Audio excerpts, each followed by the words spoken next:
The belt cover allows access to the drive belt for service. The belt cover can be damaged by something falling on the saw or over-tightening a mounting screw.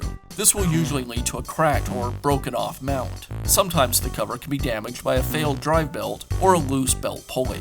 Replacing the belt cover is a repair that you can do yourself, and I'm going to show you how. Hi, I'm Mark Socha. Do-it-yourself repairs like these are easier than you might think. From lawn machines to cordless drills, kitchen mixers, Outdoor grills. our how-to videos walk you through each repair from start to finish. So doing it yourself means never having to do it alone.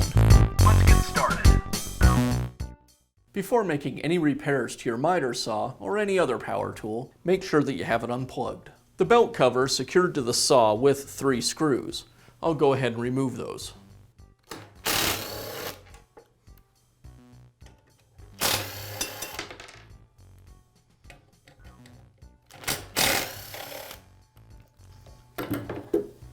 With the screws removed, now I can remove the belt cover. The new belt cover installs by aligning it to the saw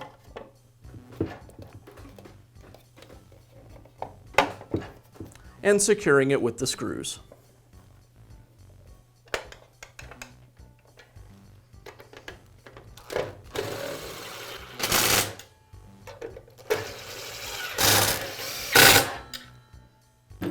And that's how easy it is to install a new belt guard on your DeWALT miter saw. Be sure to check back often for new videos and expert advice. If you found this video helpful, give us a thumbs up.